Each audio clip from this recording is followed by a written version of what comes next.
ये चैनल केवल मनोरंजन के लिए, हम किसी भी तरह के अंधश्रद्धा को बढ़ावा नहीं देते। शहर की जगमगाती रोशनी से लगभग 50 किलोमीटर दूर एक ऐसी सड़क थी जहां सन्नाटा भी शोर मचाता था। उस सुनसान रास्ते के किनारे खड़ा था जीवन रक्षक अस्पताल, जिसे अब लोग मौत का गलियारा कहते थे। सालों पहले एक भयावह अग्निकांड में यहाँ के मरीज जिंदा जल गए थे और डॉक्टर अपनी जान बचाकर भाग निकले थे, लेकिन रूहें वहीं रुक गईं। शहर के 4 दोस्त, अंकित जो एक मशहूर व्लॉगर बनना चाहता था, रोहित जिसे खतरों से खेलने का शौक था, सुमित जो तकनीक का माहिर था और विजय जो अंदर से डरा हुआ था पर दोस्तों के दबाव में आ गया था, वे सब अपनी एसयूवी से वहां पहुंचे। उनका इरादा था एक पैरानॉर्मल इन्वेस्टिगेशन वीडियो बनाकर लाखों व्यूज बटोरना। रास्ते में एक चाय की टपरी पर बैठी एक बूढ़ी औरत ने उन्हें अपनी सफेद आंखों से घूरते हुए चेतावनी दी थी, बेटा, उस इमारत की दीवारें इंसानों को नहीं, उनकी पहचान को निगल लेती हैं। जो वहां जाता है वो अपनी परछाई वहीं छोड़ाता है। लेकिन जवानी के जोश और कैमरे के जुनून में उन्होंने इस बात को हंसी में उड़ा दिया। आधी रात का वक्त था जब उनकी गाड़ी अस्पताल के जंग लगे गेट के सामने रुकी। जैसे ही अंकित ने गेट को हाथ लगाया, वो बिना किसी आवाज के मक्खन की तरह खुल गया, जैसे कोई अदृश्य दरबान उनका इंतजार कर रहा हो। अंदर कदम रखते ही हवा का मिजाज बदल गया। बाहर गर्मी थी पर अंदर हड्डियां जमा देने वाली ठंड। सुमित ने अपने हाथ में पकड़े ईएमएफ मीटर को देखा, जिसकी सुइयां पागलों की तरह नाच रही थीं। चारों ओर बिखरी हुई जली हुई फाइलें, टूटे हुए इंजेक्शन और खून से सने स्ट्रेचरों को देख रोहित ने हंसते हुए कैमरे की ओर इशारा किया। देख रहे हो दोस्तों, असली हॉरर कंटेंट इसे कहते हैं। पर उसी वक्त गलियारे के दूसरे छोर से एक भारी चीज के गिरने की आवाज आई, धम, और फिर किसी के नंगे पैरों के भागने की आहट, टप टप टप, जैसे कोई गीले फर्श पर दौड़ रहा हो। अंकित ने कैमरा उस दिशा में घुमाया, पर वहां सिर्फ अंधेरा था। वो आगे बढ़े और एक कमरे के सामने रुके जिस पर मर्चुरी शव गृह लिखा था। दरवाजा अपने आप आधा खुला और अंदर से एक ऐसी गंध आई जैसे मांस के साथ कोई दवाई जल रही हो। सुमित ने टॉर्च जलाई तो देखा कि दीवार पर ताजा खून से कुछ लिखा था, स्वागत है अंकित, रोहित, सुमित और विजय, आज की शिफ्ट तुम्हारी है। चारों के पसीने छूट गए। विजय ने कांपते हुए कहा, भाई, उन्हें हमारे नाम कैसे पता? चलो यहां से वापस चलते हैं। वे तेजी से पीछे मुड़े, लेकिन जिस रास्ते से वे आए थे वहां अब दरवाजा नहीं बल्कि एक काली दीवार खड़ी थी। रास्ता गायब हो चुका था। अस्पताल की इमारत अब एक जिंदा शैतान की तरह बर्ताव कर रही थी, जो अपने शिकार को चारों ओर से घेर चुका था। तभी अचानक गलियारे की पुरानी ट्यूबलाइट्स तेज आवाज के साथ टिमटिमानी शुरू हुई। लाइट के हर झटके के साथ उन्हें एक साया नजदीक आता दिखा। जब लाइट पूरी तरह जली तो उनके सामने एक नर्स खड़ी थी। उसने सफेद गंदा गाउन पहना था, पर जहां चेहरा होना चाहिए था वहां सिर्फ जला हुआ मांस और गहरा गड्ढा था।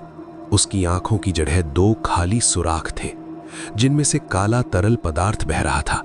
रोहित डर के मारे पीछे हटा, पर नर्स ने अपनी उंगली उसकी तरफ उठाई और एक कर्कश फटी हुई आवाज में फुसफुसाया, इंजेक्शन का समय हो गया है। इससे पहले कि कोई कुछ कर पाता, छत से दर्जनों पुराने जंग लगे इंजेक्शन गिरे और रोहित के शरीर में अपने आप घुसने लगे। रोहित की चीख पूरे अस्पताल में गूंज उठी। उसका शरीर नीला पड़ने लगा और कुछ ही सेकंड में वो एक बेजान बुत बन गया, जिसकी आंखें खुली रह गईं। बाकी तीनों दहशत में भागे। वे सीढ़ियों की तरफ दौड़े, पर सीढ़ियां खत्म ही नहीं हो रही थीं। वे जिस मंजिल पर पहुंचते वो वापस वही मॉर्चरी वाला गलियारा बन जाता। टाइम लूप में फंसने का एहसास उन्हें पागल कर रहा था। भागते भागते सुमित एक जनरल वार्ड में घुस गया, जहां दर्जनों बेड लगे थे। हर बेड पर एक सफेद चादर से ढकी हुई आकृति थी। जैसे ही सुमित अंदर पहुंचा, वे सारी आकृतियां एक साथ बेड पर बैठ गईं। चादरें नीचे गिरी और दिखाई दिए वे मरीज जो सालों पहले आग में जलकर मरे थे। उनके होंठ आपस में सिले हुए थे, फिर भी उनके पेट से गूंजती हुई आवाज आई, हमें इलाज चाहिए, हमें नया शरीर चाहिए। सुमित को उन मरीजों ने घेर लिया और उसे खींचकर एक स्ट्रेचर पर लिटा दिया। अंकित और विजय ने उसे बचाने की कोशिश की, पर अदृश्य हाथों ने उन्हें दीवार से चिपका दिया। सुमित की आंखों के सामने ही एक अदृश्य आरी ने उसका सीना चीरना शुरू किया। वो बिना आवाज के तड़पता रहा और अंत में उसकी रूह उस कमरे के सन्नाटे में विलीन हो गई। अब सिर्फ अंकित और विजय बचे थे। वे रो रहे थे, गिड़गिड़ा रहे थे। अचानक वे एक बड़े शीशे वाले कमरे के सामने पहुंचे। Operation theatre. अंदर की लाइट जली और वहां एक डॉक्टर खड़ा दिखाई दिया। उसने अंकित की तरफ देखा और मास्क नीचे किया। अंकित की चीख निकल गई। उस डॉक्टर का चेहरा बिल्कुल अंकित जैसा था, बस वो आधा जला हुआ था। उस डॉक्टर ने शांत आवाज में कहा, डॉक्टर अंकित, तुम अपनी ड्यूटी छोड़कर कहां जा रहे हो? 20 साल पहले तुमने हमें यहां मरने के लिए छोड़ा था। आज अपना प्रायश्चित पूरा करो। विजय ने अंकित की तरफ शक भरी नजरों से देखा। अंकित, ये क्या कह रहा है? तेरी उम्र तो 25 साल है, तो 20 साल पहले यहां कैसे हो सकता है? तभी अंकित को याद आने लगा, ये उसका दूसरा जन्म था। पिछले जन्म में वो इसी अस्पताल का भ्रष्ट मालिक था, जिसने इंश्योरेंस के पैसों के लिए खुद इस अस्पताल में आग लगवाई थी। अस्पताल ने उसे वापस बुला लिया था। विजय, जो ये सब सुन रहा था, पीछे हटने लगा, पर हर्ष अचानक दलदल की तरह पिघलने लगा। विजय उस खून और मलबे के दलदल में समाने लगा। उसने अंकित का हाथ पकड़ना चाहा, पर अंकित का शरीर अब धुएं में बदलने लगा था। विजय की आखिरी चीख के साथ ही वो जमीन के नीचे दफन हो गया। अब अकेला अंकित उस कमरे में खड़ा था। उसकी टॉर्च बुझ चुकी थी, पर उसकी आंखों में अब एक अजीब सी लाल चमक थी। उसे महसूस हुआ कि उसकी खाल जल रही है। उसके कपड़े डॉक्टर के कोट में बदल रहे हैं। अस्पताल की टूटी हुई खिड़कियों से अब रोशनी आने लगी थी, पर वो सुबह की रोशनी नहीं, बल्कि एक शाश्वत नरक की आग थी। अंकित ने पास पड़े एक पुराने कैमरे को उठाया, उसे ऑन किया और अपनी जलती हुई सूरत उसके पास ले गया। उसने ठंडी और बेजान आवाज में कहा, यहाँ इलाज कभी खत्म नहीं होता। जो आता है वो यहीं का हिस्सा बन जाता है। अगला मरीज कौन है? अगले दिन गांव वालों को अस्पताल के गेट पर एक लावारिस कैमरा मिला। पुलिस ने जब फुटेज देखी तो उनका कलेजा मुंह को आ गया।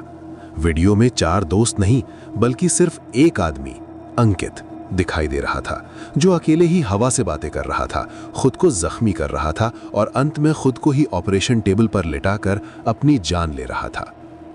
लेकिन सबसे डरावनी बात यह थी कि वीडियो के आखिरी फ्रेम में अंकित के पीछे 3 और धुंधली आकृतियां खड़ी थीं, रोहित, सुमित और विजय, जिनके चेहरे अब उस बिना चेहरे वाली नर्स जैसे हो चुके थे। अस्पताल आज भी वहीं खड़ा है और लोग कहते हैं कि अगर आप रात में उस सुनसान सड़क से गुजरें तो आपको एम्बुलेंस के सायरन की आवाज सुनाई देती है, जबकि वहां कोई एम्बुलेंस नहीं होती। ये सिर्फ उन 4 दोस्तों की चीखें हैं जो आज भी उस शापित अस्पताल में अपनी अगली शिफ्ट का इंतजार कर रहे हैं। अगली बार जब आप किसी सुनसान रास्ते पर किसी पुराने अस्पताल को देखें तो रुकना मत, क्योंकि शायद आपकी फाइल वहां पहले से ही तैयार रखी हो।